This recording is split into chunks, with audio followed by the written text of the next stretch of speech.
What's up et catch addict et bienvenue dans cette nouvelle vidéo, c'est Jimbo et je serai votre commentateur aujourd'hui. Et aujourd'hui mes chers amis catch addicts, on se retrouve pour les résultats d'Elimination Chamber 2022, le dernier PAE de la WWE qui s'est déroulé hier à 18h sur le WWE Network. Et comme vous avez pu le remarquer mes chers amis catch addicts, je n'ai pas pu faire de live réaction en direct pour Elimination Chamber. En revanche, je vous ai proposé un live réaction différé sur Twitch et c'est vrai que c'était assez sympa de vivre ce PAE en votre compagnie. Bien qu'en soit que pay-per-view ne soit pas ouf, le fait d'être avec vous a compensé ce fait que le pay-per-view n'était pas dingue. Mais sur ce, trêve de blabla, let's go!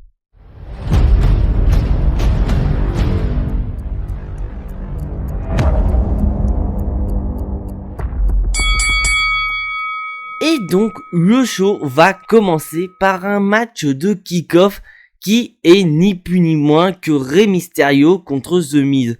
En soi, c'est un match plutôt correct dans l'ensemble, ça reste quand même un match de kick-off, mais à noter que Maryse n'est pas présente pour aider son mari, mais à l'inverse, on a Dominic Mysterio qui est présent pour aider son père, notamment à faire en sorte que le match se déroule de manière clean, car en effet, à plusieurs reprises, on a eu Miz qui veut tout simplement se barrer, ou même à la fin du match, vouloir utiliser une chaise, dans le but bien sûr de se faire disqualifier, mais aussi faire mal à Papa Mysterio.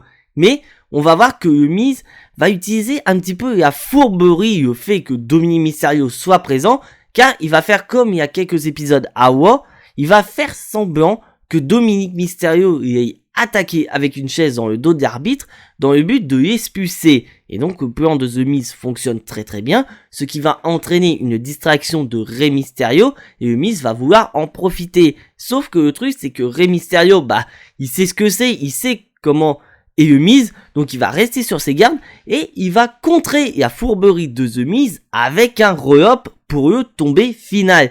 Donc Rey Mysterio remporte le combat et après ça, on a Rey Mysterio qui se fait attaquer par The Miz parce que The Miz, mauvais perdant comme d'habitude.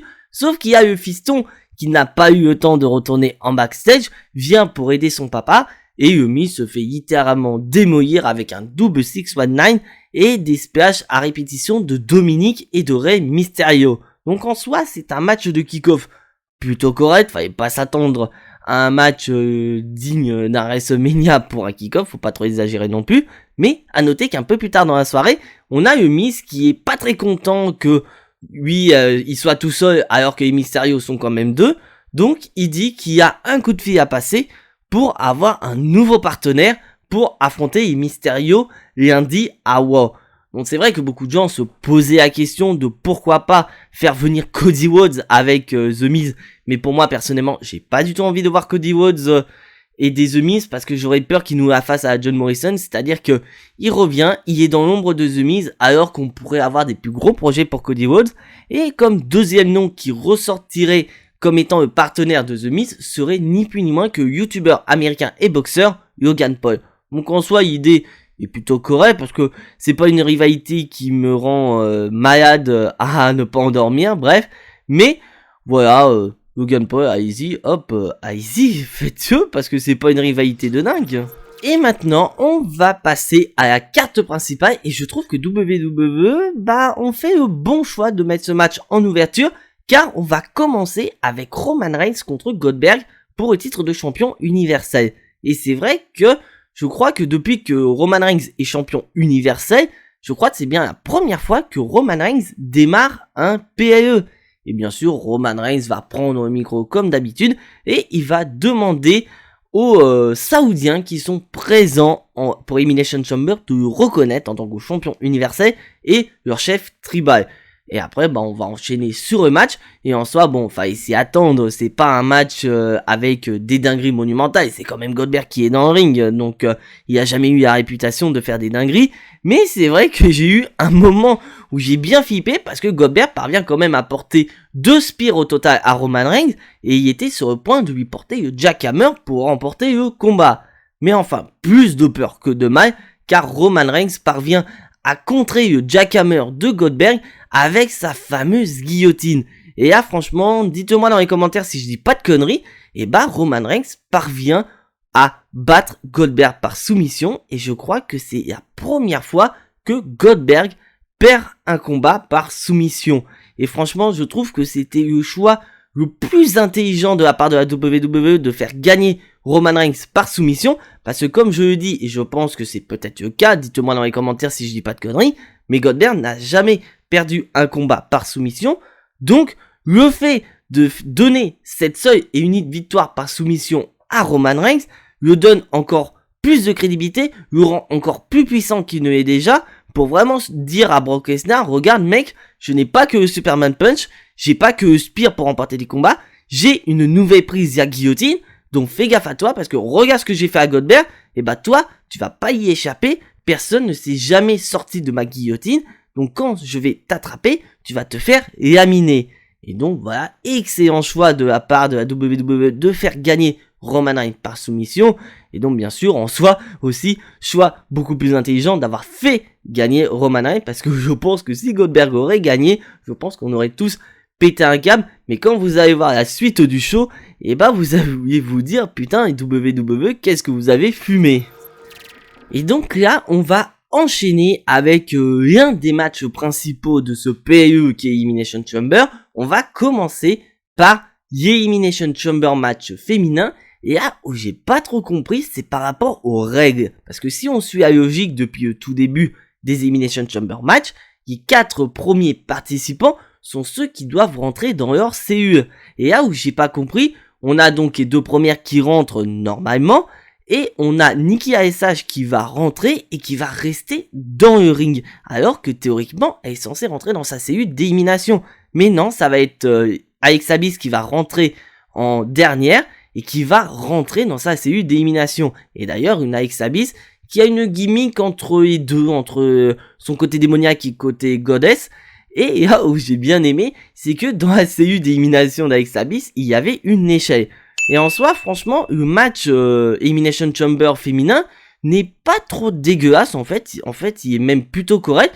Où on a vraiment de belles séquences. Où vraiment les 6 catcheuses se sont données vraiment à 200%. Parce que je vous rappelle que la gagnante de ce match affrontera soit Becky Lynch ou Ita à WrestleMania pour le titre féminin de Raw. Donc il y a quand même 2 enjeux dans ce match.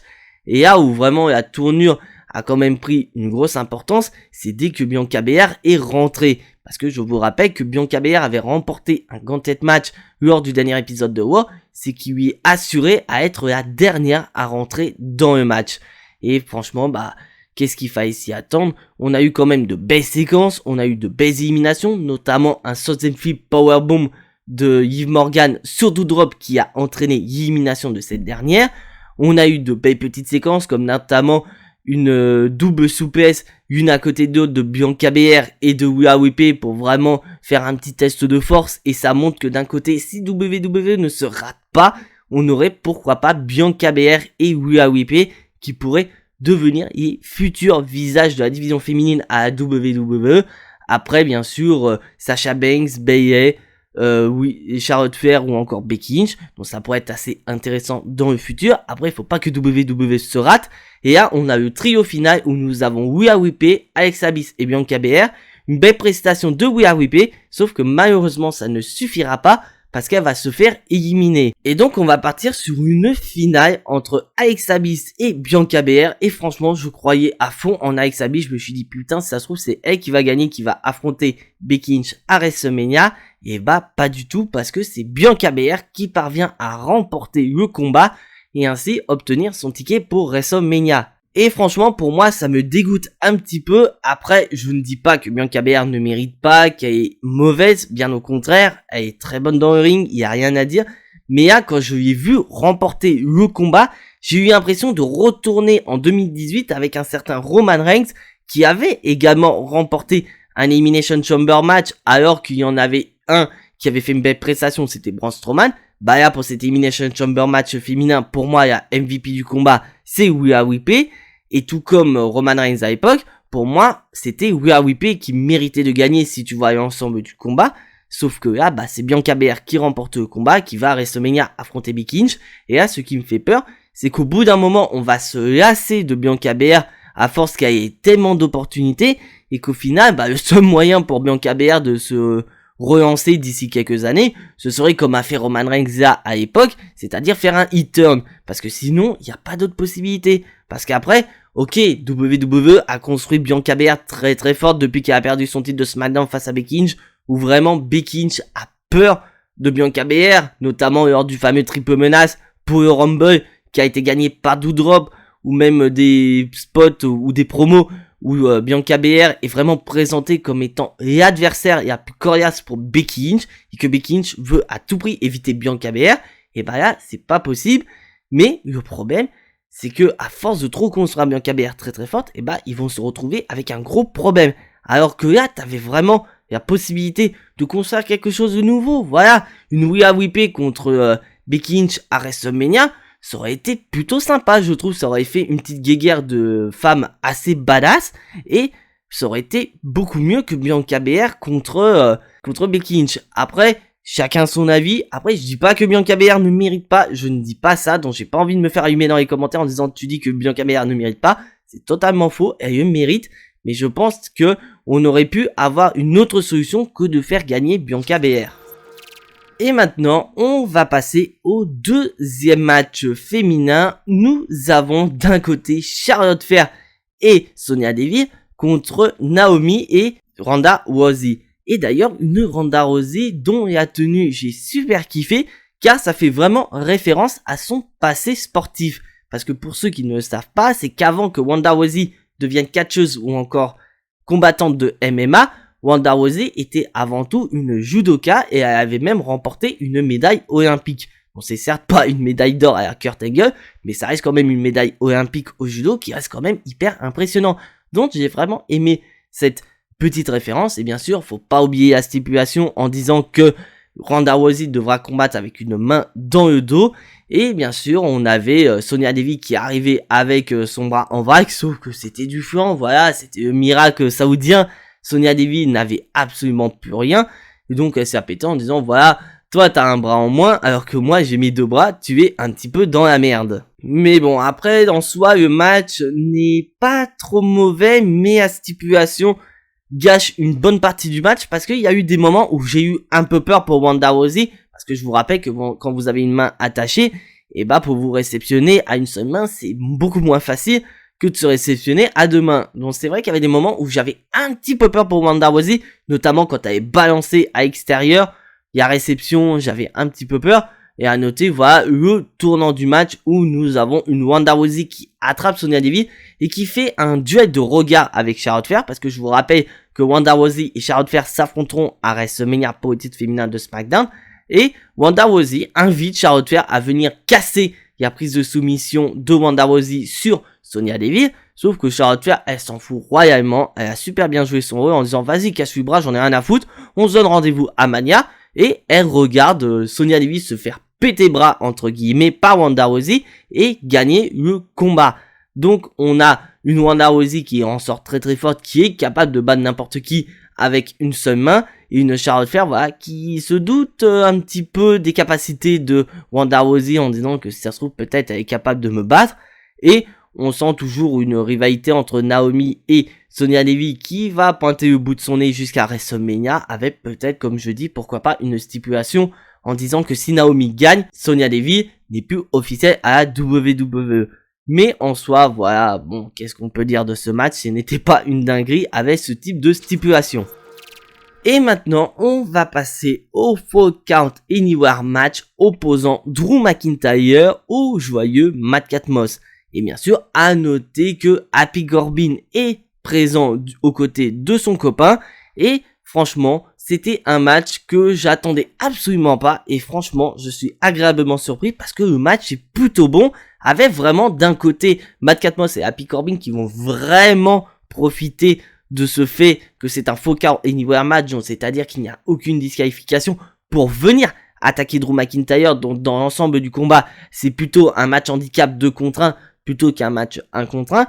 Après, le seul point négatif, c'est que je trouve que la WWE n'a pas trop fait profiter Matt Catmos et Drew McIntyre de cette stipulation qui est un Fall Count Anywhere match, parce que à part se déplacer jusqu'à la rampe d'entrée et revenir dans le ring et faire 2 ou 3 tombées à l'extérieur, bah grosso modo le match y est dans le ring. Et là où vraiment j'ai eu peur, et je dis honnêtement heureusement que Madcap Moss a quand même un physique hyper impressionnant, car à un moment donné Drew McIntyre va porter son Alabama Slam sur Madcap Moss, et là j'ai pas trop compris, Madcap Moss qui rentre sa tête et il va atterrir à la tête à première sur le ring, donc j'ai eu vraiment peur pour Madcap Moss, mais plus de peur que de mal. Ce dernier n'a rien eu, et heureusement qu'il a eu le physique qu'il a, parce que je pense qu'un physique normal, et bah on aurait fini à l'hôpital.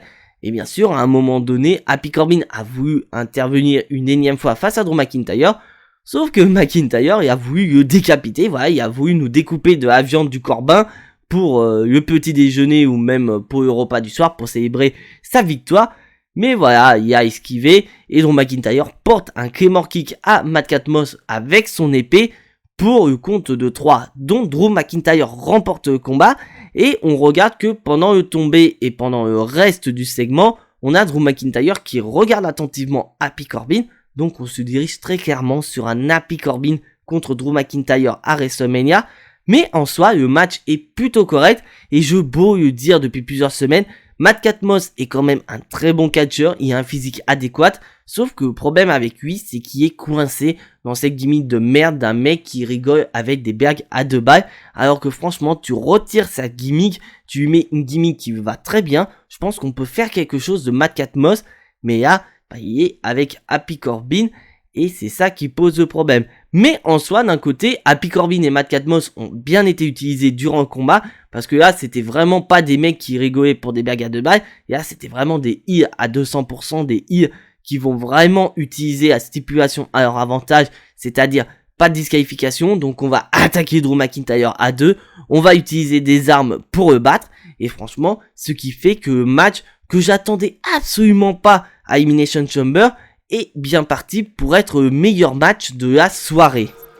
Et maintenant, on va passer au dernier match féminin. Le titre féminin de Raw est défendu par Becky Lynch contre son idole Lita. Et en soi, c'est un match plutôt correct entre les deux.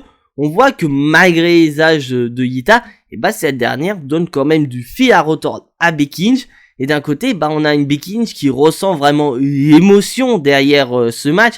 Parce que comme elle le dit depuis plusieurs promos, Becky Lynch est fan de Lita, et le fait d'affronter son idole, bah ça la dérange un petit peu, et ça se ressent dans le combat. Mais d'un autre côté, on a Lita qui est motivée par une seule chose, c'est pourquoi pas un dernier run en tant que championne à WWE, ce qui fait que bah le match est plutôt bon en soi, et à noter que Lita parvient quand même à mettre Becky Lynch dans l'embarras, car elle parvient quand même à porter sa prise de finition, le moonsault, pour tenter de remporter le combat, sauf que Becky Lynch se dégage, et Becky Lynch a voulu copier son idole en faisant la même chose, sauf que c'est pas évident de copier la prise de finition de son idole, parce que Lita, voilà, elle sait exécuter, mais elle sait aussi contrer, donc ça ne passe pas, et Becky Lynch, bah, repart avec le titre féminin de Raw en utilisant sa propre prise de finition. Et d'un côté, on a une Lita qui est un petit peu dégoûtée, parce que si ça se trouve, c'est peut-être le dernier combat de cette dernière à la WWE, et elle a quand même eu une belle cérémonie d'adieu, plus ou moins, de la part du public saoudien. Et donc, c'est confirmé, avec cette victoire, Becky Lynch s'en va à WrestleMania pour affronter Bianca Belair. Et vraiment, en soi, je m'attendais pas vraiment à des grosses surprises, je voyais bien Becky Lynch remporter le combat, et franchement Lita a bien été positionnée, c'est-à-dire qu'elle a su utiliser son rôle de légende, c'est-à-dire de mettre une catcheuse en avant, et cette catcheuse c'est Becky Lynch, parce qu'il faut pas oublier que Lita est quand même un grand nom du catch féminin, et le fait de perdre contre une catcheuse comme Becky Lynch, bah ça donne du niveau supplémentaire à Becky Lynch, tout comme on a eu il y a de ça quelques années entre Charlotte Flair et Trish Stratus, bah là c'est exactement la même chose, et ça montre que Becky Lynch est capable de battre n'importe qui, aussi bien les catcheuses actuelles que les Hall of Famers, et que Bianca Belair à WrestleMania aura du fil à retordre pour repartir avec le titre féminin de Raw. Et maintenant, on va passer à l'avant-dernier combat de la soirée. Les Usos vont défendre leur titre contre les Viking Raiders. Sauf que le problème, c'est que les Usos ne vont pas vouloir défendre leur titre de SmackDown en Arabie Saoudite, parce que ces derniers vont attaquer les Viking Raiders dès leur rentrée. Donc, avec cette attaque, les Viking Raiders sont dans l'incapacité de combattre et les Usos, eux, ils sont pépères. Donc on ressent peut-être une mauvaise gestion du temps de la part de la WWE parce que on savait que le show durait à peu près 3 heures et qu'on arrivait pratiquement à la fin. Donc la WWE a peut-être décidé de se dire bon, on va pas mettre ce match-là en Arabie Saoudite, ils défendront un peu plus tard du côté de SmackDown. Et franchement, ça me dérange pas que les Usos défendre leur titre contre les Viking Raiders à SmackDown, parce que vu comment le match a été construit, les mettre à SmackDown ne me dérange absolument pas. Après, reste à voir comment ils vont construire tout ça, mais je pense que si on a un match lors du prochain épisode de SmackDown, mon pronostic restera toujours le même. Je ne vois pas les Usos perdre leur titre des mains des Viking Raiders. Et maintenant, on va passer au main event de la soirée, Elimination Chamber match masculin avec Bobby Lashley qui défend son titre contre Riddle, Seth Rollins, Austin Theory, AJ Styles et Brock Lesnar. Et franchement, quand j'ai vu ce match, je vous avais fait il y a de cela un an un top 5 des pires Elimination Chamber match selon moi. Et personnellement, si je devais refaire ce top 5 des pires Elimination Chamber match à l'heure actuelle, très clairement, cet Elimination Chamber match, il sera dans les premiers, voire même le premier. Parce que très clairement, j'ai l'impression de m'être retrouvé en 2020 où je me suis dit WWE, vous n'avez pas squashé un Elimination Chamber match quand même. Ça reste quand même des stipulations assez hardcore. C'est censé être des matchs qui durent au minimum une bonne trentaine de minutes quand même. Il y a route vers WrestleMania juste derrière. Donc tu te dis quand même, tu dois vendre ton âme au diable pour sortir indemne de cette Elimination Chamber avec soit une opportunité à WrestleMania ou soit défendre ton titre à WrestleMania quand même. Ça reste quand même hyper important. Et WWE, ils nous ont squashé ce match parce que très clairement, ça a dû durer une dizaine voire une quinzaine de minutes, ce qui est quand même assez court pour un Elimination Chamber match masculin, alors que ce match, il commençait plutôt bien parce qu'on a vraiment eu un début entre Seth Rollins et Austin Theory qui est plutôt correct. On a Riddle et AJ Styles qui rentrent dans le ring juste après et ça fait quand même un match plutôt correct. Mais dès le début du match, on a eu un tournant car on a eu Seth Rollins qui a porté un énorme powerbomb sur Austin Theory. Sauf que derrière, il y avait la CU d'élimination de Bobby Lashley. Donc Austin Theory passe à travers la chambre d'élimination et heurte le champion de la WWE. Et donc suite à ce segment, Bobby Lashley est évacué par les médecins et on nous informe que Bobby Lashley ne pourra pas combattre lors de cet Elimination Chamber match et on a la garantie d'un nouveau champion WWE après ce match. Et donc en soi, c'est un moyen pour cacher une réelle blessure de Bobby Lashley car selon les médias américains, Bobby Lashley serait blessé au niveau d'une de ses deux épaules et il devra se faire opérer. Donc en soi, ok, ça permet de cacher une blessure, mais ça gâche un petit peu quand même l'image de Bobby Lashley, parce que Bobby Lashley qui est présenté comme étant le tout-puissant, je m'attendais à bien mieux pour écarter du ring, parce que là, juste un powerbomb, monsieur, ça y est, hop, il est blessé, il est évacué, alors qu'en soi, si tu joues vraiment sur l'image du tout-puissant Bobby Lashley, c'est le mec qui se prend un powerbomb, qu'est-ce qu'il va faire? Il va se relever, il va péter un câble, il va sortir de sa cellule d'élimination et va éclater tout le monde. Sauf que ce spot-là, il est réservé pour quelqu'un d'autre. Parce que il ne reste plus que 2 participants à sortir de leur cellule d'élimination. Donc il y avait effectivement Bobby Lashley et Brock Lesnar. Sauf que la cellule de Bobby Lashley est annoncée. Sauf que Bobby Lashley il sort pas. Il est plus là. Sauf que ça fait chier Brock Lesnar. Donc Brock Lesnar, lui, qu'est-ce qu'il va faire? Il va pas attendre encore quelques minutes pour pouvoir sortir. Donc il va casser sa cellule. Donc en soi, niveau caricature, c'est plutôt sympa. Parce que Brock Lesnar joue quand même le rôle de la bête incarnée. Et là, on avait vraiment l'image de la bête dans une cage. Et il en a marre, donc qu'est-ce qu'il fait? La bête, elle en a marre, elle fracasse sa cage. Et nous avons vraiment l'image de la bête qui sort de sa cage. Sauf que le problème, c'est qu'une fois que la bête sort de sa cage, le match y est totalement plié. Parce que dès que Brock Lesnar arrive, il va porter des F5 à répétition et il va éliminer tout le monde. Donc déjà, il va porter un F5 sur Seth Rollins, il va éliminer. Il va porter un F5 sur Riddle, il va éliminer. Il va porter un F5 à AJ Styles, il va éliminer. Et il se retrouve en finale contre un certain Austin Theory. Et au début, Austin Theory, il se chie vraiment dans son ben, parce que c'est quand même Brock Lesnar en face de lui. Et il va quand même être un petit peu fourbe en portant un Shero Shot sur Brock Lesnar. Et il va tenter plus ou moins de contrer la bête incarnée. Sauf que Brock Lesnar est beaucoup trop fort. Et nous avons ce spot final qui est plutôt dingue en soi, qui est propre à Elimination Chamber, car Brock Lesnar porte un gros F5 à Austin Theory du haut d'une CU d'élimination pour remporter le combat. Donc Brock Lesnar remporte le combat et devient notre nouveau champion WWE. Et quelques minutes après, la WWE nous informe que Brock Lesnar affrontera Roman Reigns à WrestleMania, ce qui est déjà prévu puisque Brock Lesnar a remporté le Royal Rumble 2022, je vous rappelle. Sauf que ce match sera un match champion contre champion, donc il est très fort possible que le vainqueur de ce match repartira avec le titre WWE et le titre de champion universel. Et franchement, pour moi, je suis hyper dégoûté parce que ça montre très clairement, et ça va être à l'effigie de cette vidéo, il y a WWE à la fainéantise de construire quelque chose.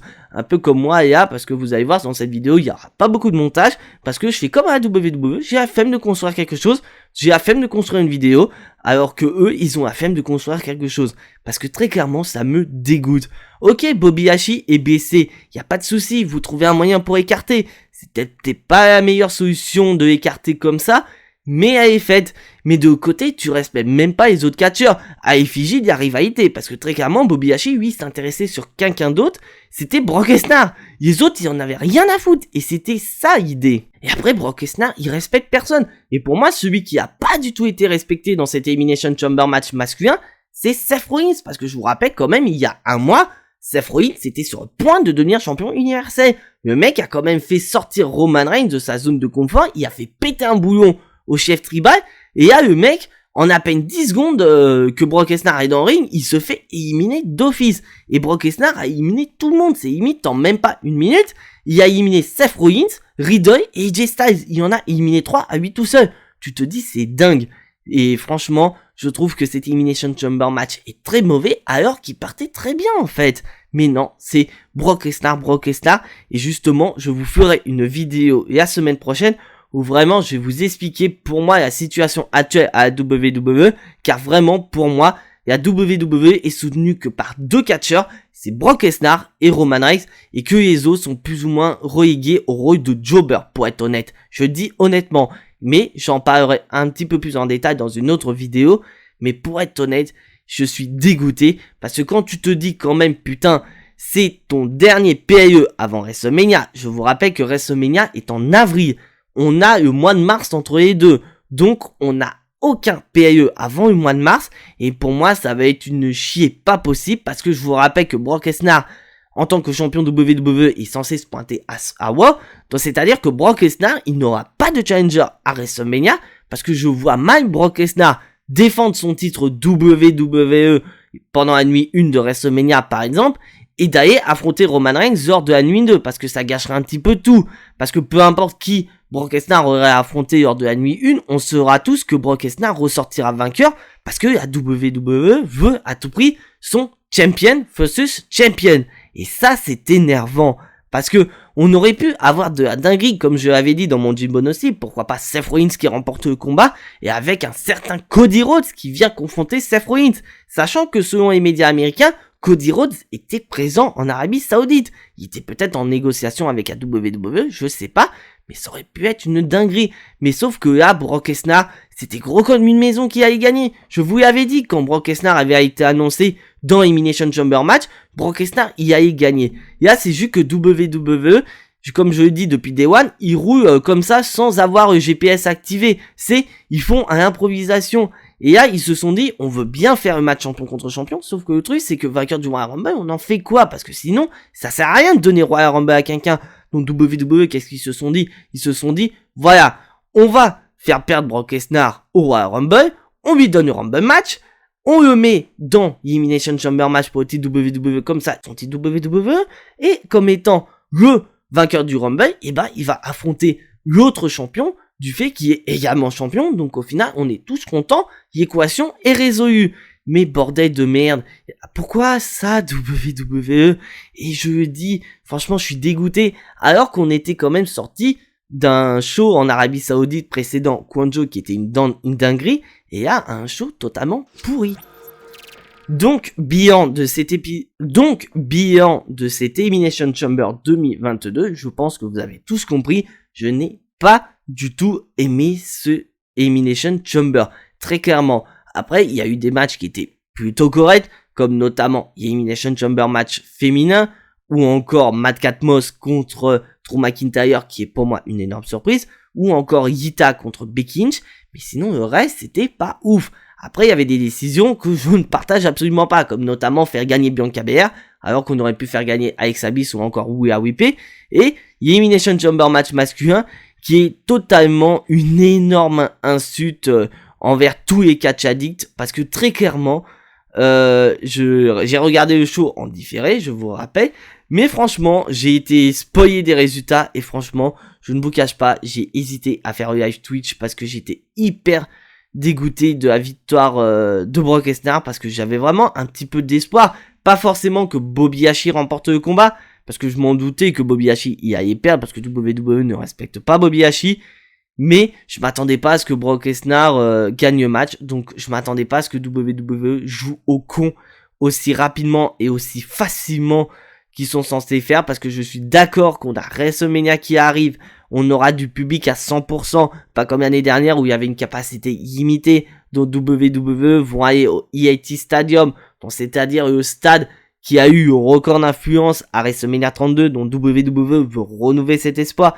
Donc qu'est-ce qu'ils font? Ils veulent un maximum de cartes de rêve. Donc qu'est-ce qu'ils vont faire? Ils vont faire les cons. Ils vont mettre Brock Lesnar, Roman Reigns pour le match champion contre champion. Alors que pour moi, personnellement, tu mets Brock Lesnar, Roman Reigns d'un côté pour le titre universel, tu mets le titre WWE à quelqu'un d'autre, comme je l'ai dit, pourquoi pas Seth Rollins, et un Cody Rhodes qui débat, on se tape Seth Rollins, Cody Rhodes, franchement ça aurait été beaucoup plus vendeur que se taper ce match champion contre champion entre Roman Reigns et Brock Lesnar. Parce que moi ce qui me fait peur, c'est qu'on va avoir ce match, et le mec il va ressortir, peu importe c'est qui, ce sera Roman Reigns ou Brock Lesnar, il va avoir les deux titres, ça va durer qu'un mois, ils vont nous la faire à la Becky Lynch. Becky Lynch avait remporté le titre féminin de Raw et de SmackDown à WrestleMania 35, elle a été double championne pendant un mois. Ils vont nous faire la même chose, WWE. Ça n'a aucun sens. Pourquoi se crever cul juste pour ça? Et ça m'énerve. Parce que comme je le dis, on était sorti d'un dernier PAE en Arabie Saoudite qui était Kwanjo, qui était l'un des meilleurs shows de 2021, à cette merde qu'on a. On se dit, putain, WWE, vous êtes retombé dans les bas-fonds des shows saoudiens. Déjà qu'à la base, les shows saoudiens, c'est pas de la dinguerie. Et bah là, ça continue. Tu te dis, mais bordel, quoi, à quoi ça sert? Tout ça pour le pognon. Il y a eu des choix assez intelligents. Je ne dis pas que c'est un show entièrement mauvais, comme notamment faire gagner Roman Reigns par soumission face à Goldberg. Faire gagner Wanda Rousey, bon, ça c'était logique. Faire gagner Becky Lynch, ça c'est logique. Mais il y a des choses que je ne comprends pas, WWE. Vous peignez que vous avez pas beaucoup de star power, mais vous avez refusé d'en créer. C'est ça le gros problème.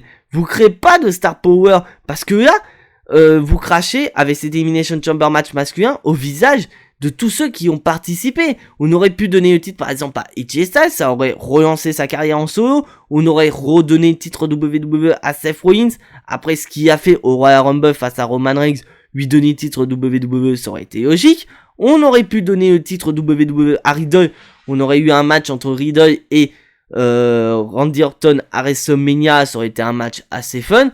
On aurait pu donner le titre WWE à Austin Theory, qui se serait vanté aux côtés de Vince McMahon, ça aurait été plutôt sympa, plutôt que de donner la victoire à Brock Lesnar.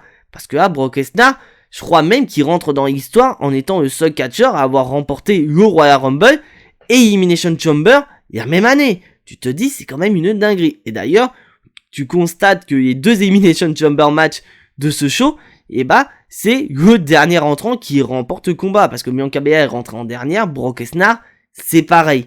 Mais tu te dis à quoi ça a servi, et pour moi c'est un show très mauvais, alors que c'est censé être ton dernier payage avant WrestleMania. C'est quand même le show qui est censé te donner de la hype pour WrestleMania, et pour être honnête, à l'heure actuelle, je n'en ai pas énormément de hype pour WrestleMania. Donc voilà, c'est tout pour ces résultats d'Elimination Chamber. Si bien sûr tu n'es pas abonné à la chaîne, Je t'invite à t'y abonner juste ici, à activer la petite cloche pour être notifié des prochaines vidéos et surtout lâcher un maximum de pouces bleus qui font énormément plaisir à la chaîne. Et donc on se retrouve mardi pour les résultats de l'épisode de War après Elimination Chamber, mais surtout qu'on se retrouvera mardi matin sur Twitch pour regarder cet épisode de War ensemble. Mais en attendant, soyez tous très fiers d'être des catch addicts. C'était Jimbo et à la prochaine.